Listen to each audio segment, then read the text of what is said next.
what it is, because anytime I click that link, it just keeps on saying the video isn't available anymore. Let me see if I can just, what was the name of it? What happened to SuperM?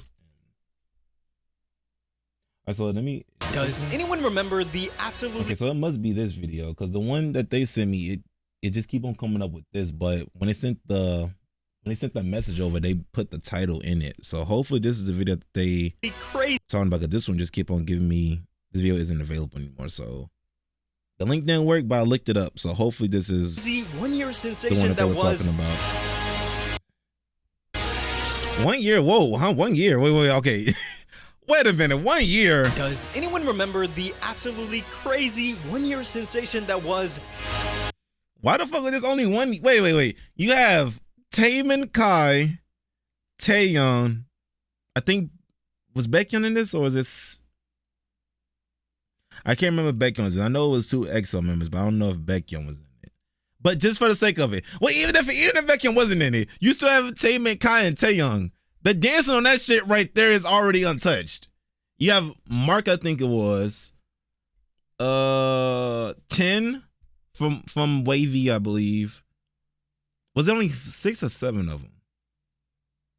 I'm blinking, but those 5 alone right there should sell out. Why was it only a year? It couldn't be album sales. It couldn't be sales that made them not do it again. Does anyone remember the absolutely crazy 1 year sensation that was? That is a crazy lineup to have.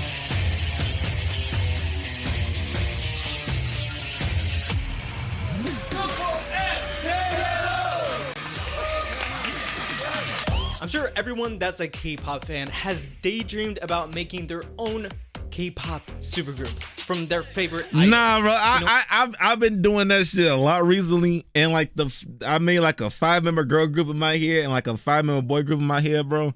I'm telling you, if I had the power to put the pieces into place to do what I need to do with them, bro, I'm telling you, they winning Grammys, bro.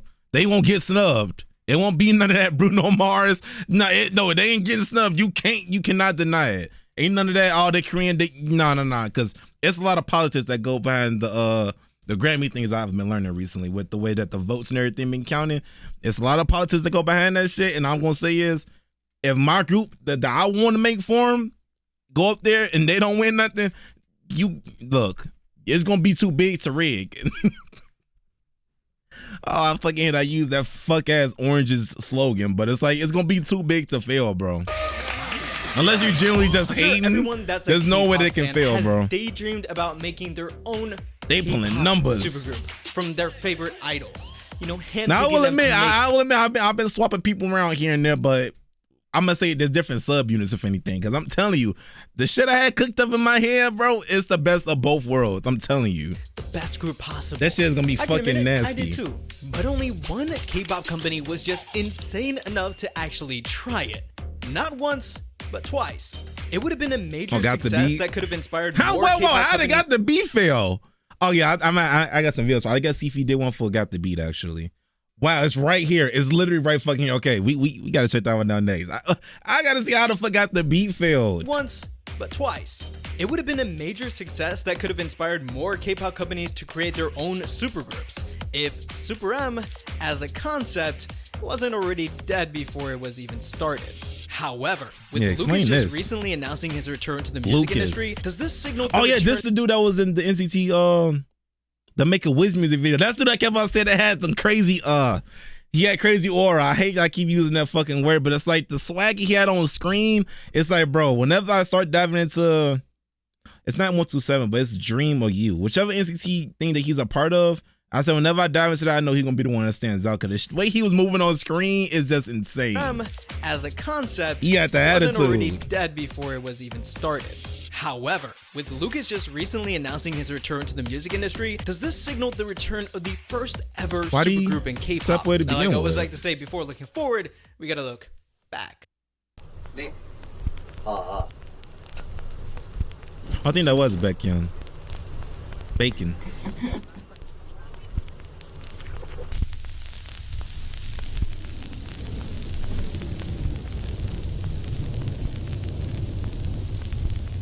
I'm just imagining all the shit that the moves and that gonna be pulling off. Like how? How did this only last a year? Like I already said, the idea of creating a supergroup from COVID, is it because of COVID? That's the only thing I can think of that's around that time that could have stopped it. COVID. Nah, only COVID. Or maybe your military enlistment, but I think everyone right here is like in a mid-20s. Because Kai didn't go into military until 2023, I think it was. I don't think Taemin went into about 2023 too, or 2022. Taeyeon just went to the military. He just came back recently. Yeah, so I don't know other than COVID. That's what else could have stopped it. Groups is something that everyone has thought of, but what does it take to actually make it happen? SM Entertainment at the time was busy with NCT 127's comeback with Superhuman and their tour, which I went to. And the only thing I can report is, and there was a lot of grinding. Okay, that's all I remember. Taemin was doing his thing with Want, NCT Dream released Boom, Taeyeon had 4 seasons, and Baekhyun was chilling in UN Village. So it wasn't that busy at SM Entertainment, you know, considering. And then one night, similar to a night like this, Lee Soo-man woke up in a cold sweat from a dream where he created a supergroup formed out of members from already existing. Where have I seen this dance move before? Have I seen this shit on Island? I've seen this dance move before. I don't know where though. Similar to a night like this, Lee Soo-man woke up in a cold sweat from a dream where he created a supergroup formed out of members. I think that was on Island. SM groups formed from Baekhyun and Kai from EXO, Taemin from SHINee. Right there. These 4 alone, they selling. Why? These 4 alone is crazy enough. Existing SM groups formed from Baekhyun and Kai from EXO, Taemin from SHINee, Taeyeon, Ken, Lucas, and Mark from NCT to create SuperM. You know, just really look at them. Look how Taemin in the middle. Like, Kai, you gotta take the back seat on this one. How did this fail? Opportunity to do like a Power Rangers thing, you know, like a pterodactyl. Oh my God, Nathan, SuperM is a pretty unique name. It would have been more unique if it missed one letter. What does it exactly mean? Well, Super stands for synergy. What's it called? Well, apparently Super stands for synergy, while the M stands for matrix or master. Oh, please don't start this fucking master shit. Oh wait, synergy master. Okay, I didn't even know that SuperM had a meaning. I thought because it was under SM Entertainment, like just SM, like Super M, like Super SM Entertainment. Just like I just thought it was like a word. It was like a play on words with their name. Like Super M, Super Entertainment type deal. No idea before writing this script. I thought M stand for male. Okay, the easy part was over. Finding the members. I didn't think that. Now comes the hard part. How does SM Entertainment market Super M? Would they promote them just in Korea, or would they go international with it? Turns out, it would be the latter, as Lee Soo-man teamed up with the American music label Capitol Records. And for some reason, they kept on promoting Super M as the Avengers of K-pop. Why? I'm still Avengers of K-pop? Honestly, I think they kept on mentioning the Avengers of K-pop because the Avengers movies was popping back then. And also just to make it easier for the average American to understand what SuperM was. You can imagine that a lot of K-pop fans and non-K-pop fans had mixed feelings about SuperM as a concept. K-pop fans, specifically EXO, SHINee, and NCT fans, would see the whole project of SuperM taking away from those already existing and successful groups' achievements and the time and effort they could have been putting in to promote the groups that they were already from. And non-K-pop fans, they were I mean, I don't know if that's. I mean, I guess it might be one of those things where it's good in theory, but in execution it could be bad because I'm looking at it as if you promote in America and you take like the best from each group and you put them all together and you promote them as the Avengers of K-pop or whatever like that.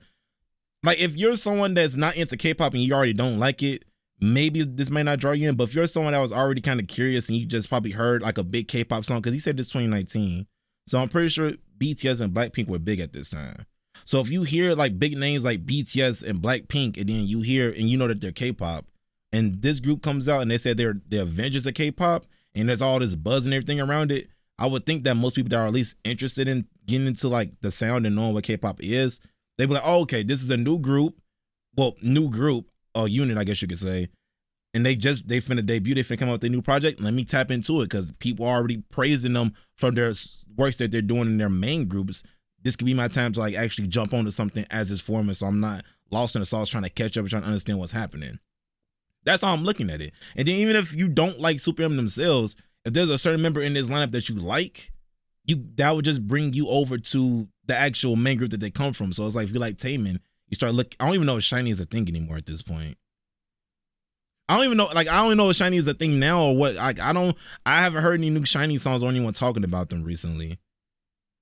Only person I know from Shiny is Taemin, so it's like I don't know. But I know Taemin for his solo work, so it's like if you like Taemin here, then whenever you start doing his Korean things, if you liked what you saw in there, you would go to his Korean solo work. If you liked Kai and Baekhyun, you'll go to EXO. If you like Lucas, Mark, Taeyoung, and all of them in 10, you will go to NCT.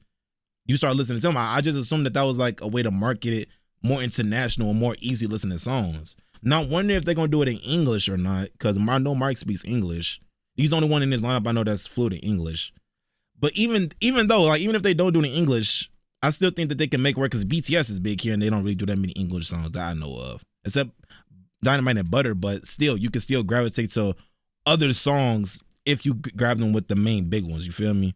So I don't really know how this could be a bad thing unless it kind of conflicts with scheduling, where it's like if they have a project's coming up or album that's about to drop pretty soon, and then they doing all this, you can say, oh, it's taken away from them spending more time and money on promoting the new album from the main group itself, or you're taking the artist away from it or whatever. But it's like, as Keith said, like, there was nothing really happening now besides NCT doing SuperM, I think it was. Baekhyun had a solo project. And he said Taemin was doing, I forget the name, but he said Taemin was doing the solo thing too. So it's not like they were doing anything at the time. They was just, at this point, I just look at it as you have free time. You have the people here. Let's just promote some more. But like I said, it could be one of those things where it's like good theory, but like bad execution in a way. To promote the groups that they were already from. So I'm guessing if it's only a year, then that's why everything went bad. And people are complaining. I'm guessing they probably got boycotted or something. Non-K-pop fans, or people probably didn't support it as much. They were just confused in general. But things were already in motion. And SuperM was set to debut live at Capitol Records headquarters in Los Angeles, California. He was in the States. Was waiting to see and hear exactly what SuperM was all about. And I want to welcome all the fans in the room, all the fans watching on the live stream around the globe. Welcome to the legendary Capitol Studios here at Capitol Records in Los Angeles, California. We're here to celebrate the release of their debut EP, the first mini album, SuperM.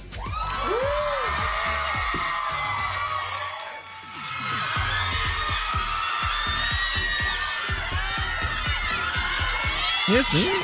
Yeah, I don't see. I'm still thinking in my head, like, what could have went wrong? I don't really see how this could be. Is that YouTube? Oh, they premiered that music video, I'm guessing. You know how crazy of a time this was? Like, looking back on it now, why back then I was like, oh yeah, this seems normal. Not only did they do a whole press conference like they were taking their talents to South Beach, but they also had a watch party of the debut music video at Capitol Records and had a debut showcase. But they also had a watch party of the debut music video at Capitol Records. That's not CGI. That might be some real good CGI, but that's like a real team. And had a debut showcase there too. All in one night. And on top of that, come on, like even looking at the little snippets now, how does this feel? There too. All in one night. And on top of that, let's talk about that music video and song, Joppin'.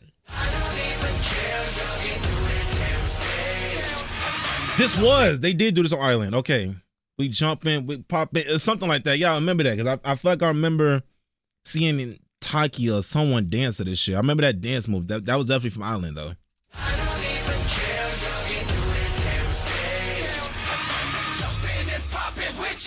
As Kai explained it, he's on Ellen? Yes. And Puppy. Okay. And Jumpy! Thank you very much, Kai.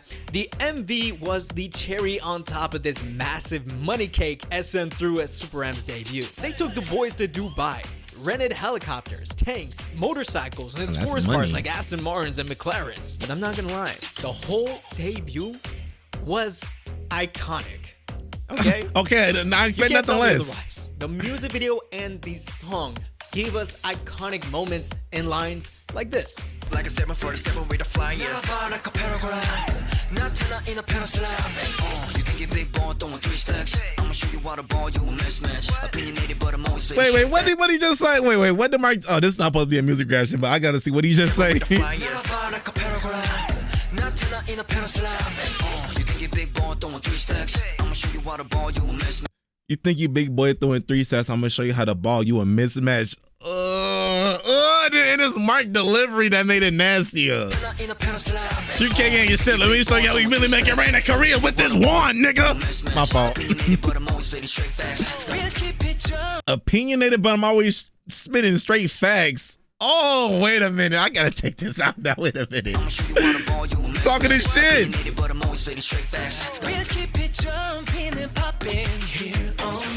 And Taman as I gonna do mentioned before, Taman. SuperM was kind of SM Entertainment's attempt at making moves in America, as BTS was breaking out with songs like DNA and Boy With Love, and at a similar time, Blackpink was making their presence known in the US with their first appearance at Coachella and promoting the hit. Oh, I didn't know it was Love. at Coachella, So though. actually, the timing was just perfect for SuperM to catch this new thought that K-pop was more wave that was crashing Venom. into the American scene. Alright, let's get some in and out, guys. Giddy, giddy, giddy, giddy.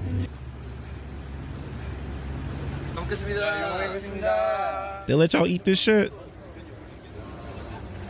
That GMO meat? After SuperM's official debut, they went on the whole press tour in America, going on talk shows and performing. And even going on tour in America in 10 cities just months after debuting. They made their debut such a big deal, you couldn't ignore it. Yeah, But it as much sounds as pretty that good. cash money SM Entertainment invested into SuperM, was it all considered successful? Was their songs any good?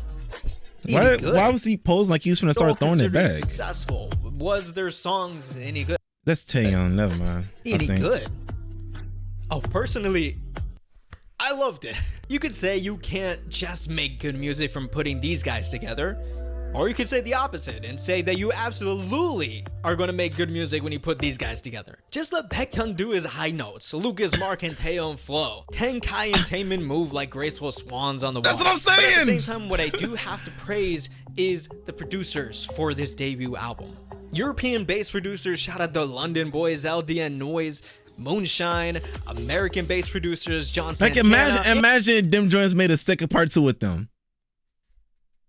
Y'all can't deny and say y'all already shaded, act like Sticker is a bad song. Y'all wouldn't be able to lie about that song. And in-house Part 2, producer y'all wouldn't be able to lie Entertainment, about. Kenzie. Each track, Minnie has said, reminded them of that classic SM sound, and each track is kind of an extension of SHINee, EXO, and NCT. And that's not just because they have members from those groups in this one. All this proves is that, yes, SM did throw tons of money at this thing to happen, but it all worked. Kind of. SuperM hit #1 on the Billboard 200, World Album Chart, and World Digital Song Sales with Joppin'. But because I said SuperM was I don't SM understand how the Billboard works. I know there's like a top 100, top 200. There's like different things, so I don't really know if that's really good or not. But I heard him say something about global. World Album Chart and World World Digital albums. Song Sales with Joppin'. But because I said SuperM was SM Entertainment's attempt to go global, specifically in America, the Korean fans, Korean K-pop fans, were kind of left out. The Korean chart performance for SuperM was non-existent, as I couldn't really find any stats to put into this video, so that just shows you that SuperM was created for the world, not necessarily just Korea. In 2020, after a strong showing in the States, SuperM was taking the show to Coco Latin must have America and Europe.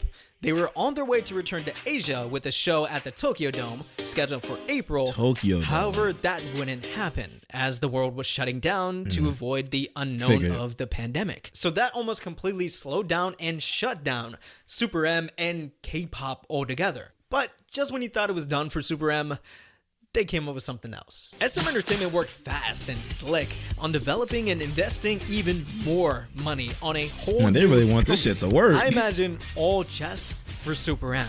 Since no one was allowed to gather for concerts or even fan meetings anymore, SM Entertainment, with the help of Naver, formed Beyond Live, a company whose role is to develop and host virtual Oh, concerts. this is the for company K-pop that do like the little VR or like augmented reality stages. I think they did something with MX And I think they did one of the AT shows too, if I remember correctly. And I think they did one of Twice shows too.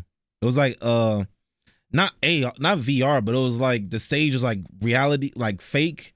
It was like a green. I can't explain how it was, but it was like a bunch of like augmented reality like things that were in it. But I know Mix and Twice did a stage, and I think AT's did too with the same company. So at least if anything, at least that was a good product that came out of it. Since it don't seem like SuperM really worked out from how the video is kind of looking, at least that app came out of it, which was a good thing, right? Beyond Live, a company whose role is to develop and host virtual concerts for K-pop artists to be broadcasted live across the world. They use technologies like AR or augmented reality to program visuals like this. Yeah, that's what I mean. Like it's fake, but it's not. Thank you for having us. Thank you for being here. That is quite the set behind you. Wow. You are witnessing the exact same set that we used for our Beyond Live concert in April. As you can see, we even use some AR and a lot of technology right now, so it's pretty advanced. SuperM, not surprisingly, was the first artist to use Beyond Live to hold a concert and sold 75,000 tickets and streamed to 109 countries and made over $2 million. But if you think about it,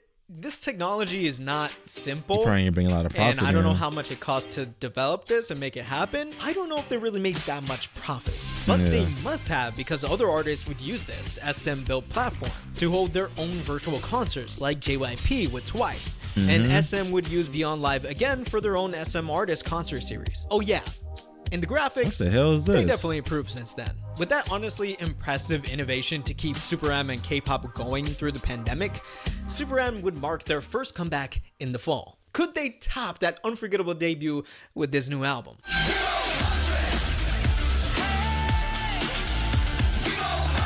Is this a Target ad? Why does Kai have a fucking Target race jacket on? Is that Taman with a fucking cowboy hat? With this new album. It is. What the yippee ki are you doing with a bolo town too? Let me stop. The first drop was the pre-release single 100, which kept up the energy from Jobbin', but it wasn't as memorable except for Taemin going all yeehaw. And they dropped Tiger Inside, the title from the new album.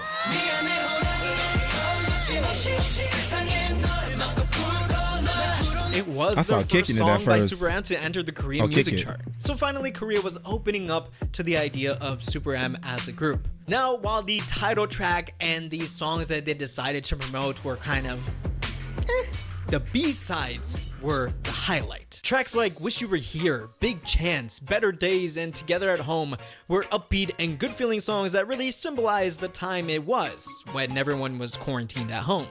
Then you have tracks like Drip and Dangerous Woman that gives off this hot and seductive vibe. I feel like they made Dangerous Woman just for me. Can I say that? With the Super 1 album out and doing well, not only did they start getting the attention of Korea, but they went double platinum and so doubled their debut album, selling over 500,000 copies. And then SuperM would go out and do a bunch of like side missions. They would live up to their nickname as the Avengers of So why do we fail? As they released the collaboration with Marvel Studios on these amazing SuperM merch. Cool, right? I fucking hate. I like merch, but it's like I like more like the fan made merch, more like the K-pop ones be playing the kind of just safe at times. I feel kind of bland. Like when an artist or not artists, when the actual people on like Etsy and shit make merch, they should be way better than some of the official shit at times. Studios on these amazing SuperM merch. I could just imagine them doing like a Marvel thing, right? They released the but instead of like the Spider-Man mask, like have it like split down the middle and. I'm giving too much sauce away, but I could just imagine some cool shit you could do with them. Collaboration with Marvel Studios, just slapping it on like that is kind of like, cool, I guess. Right? And then for some reason appear on a Nickelodeon show. This is my favorite shirt. It's just a shirt. Just a shirt. And what the fuck were they doing on Disney Channel? Who would have thought SuperM's last song would be a sponsor? Luckily, it was a good one at least. Laundromat? We Do was a promotional song made in collaboration with, exciting, an insurance company. And that was really it for SuperM. I got a State Farm dance. dance. Since We Do and do the State Farm hasn't shuffle. Promoted anything. Not even a sponsor. Kind of like me. Why did it all stop suddenly? Well, there's actually 3 reasons. One, and I think the most important one is people forget to mention, is the guy responsible for SuperM in the first place, Lee Soo-man. SuperM was strictly his brainchild, his project he wanted to make happen, and he did. This whole supergroup fiasco shows a greater picture as to how Lee Soo-man shaped and created an innovative culture at SM Entertainment, and that shows more now that he left the company. The story of Lee Soo-man leaving SM Entertainment is kind of a crazy, wacky, messy, and with a lot of tea kind of story. Who light stick is this on the wall over here? This look like a I didn't say Artemis.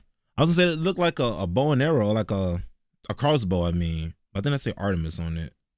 My fault.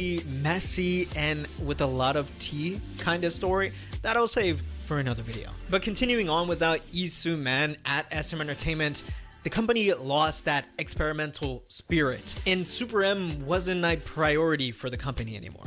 Still, they did tease in March 2023 that SuperM will be coming back in 2023. Guessing it didn't happen. Well, I don't know if you realize this, it's 2024.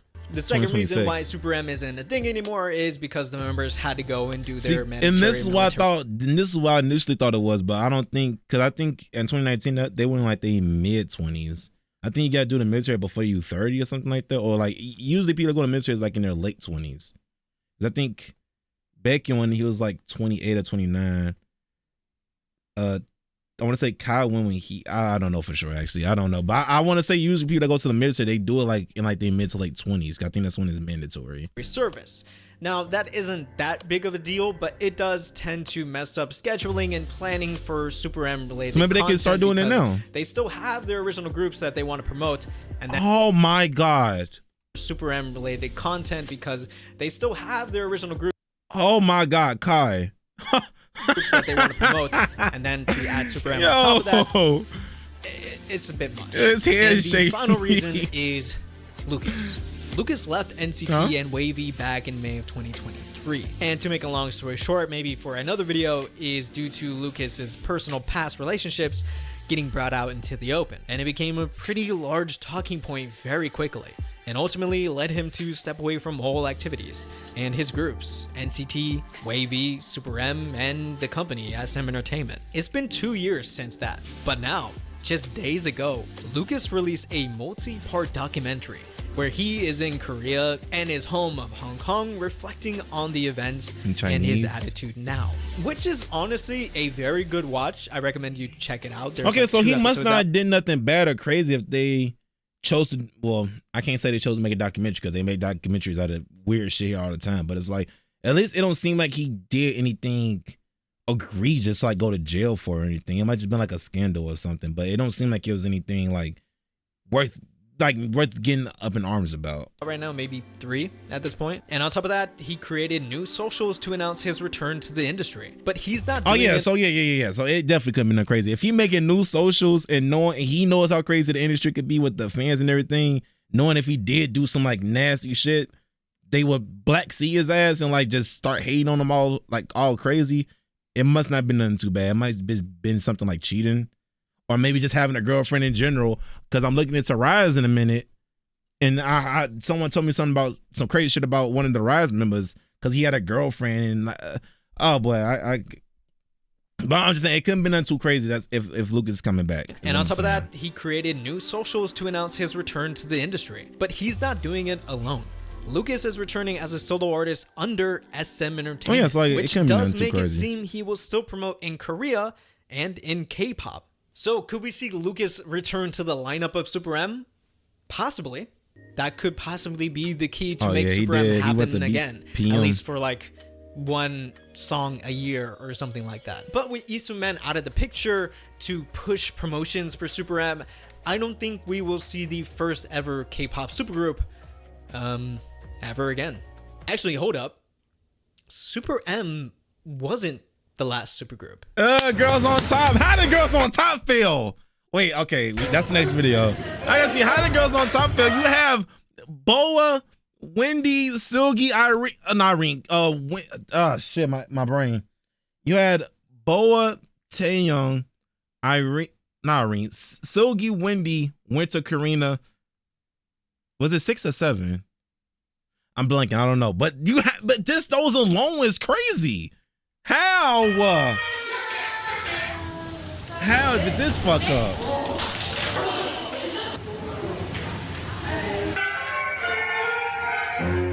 SM Entertainment tried it one more time, and with idols from their Girls' Generation, Red Velvet, aespa, and solo artists. But I'll leave that for next week's What Happened video. That's it, Korea Boos. Thank you all so much for watching. Hit that like if you enjoyed it, and subscribe. We gotta take that. We gotta check that one out next. What Happened video, and next week's where I talk about. All right, so when I do jump into SuperM, I know it's not gonna be a lot of things I have to look at. It's gonna be like a couple music videos in the EP, so I probably can knock that shit out in their whole discography out in one day. All right, let me start this. Let me end this video real quick.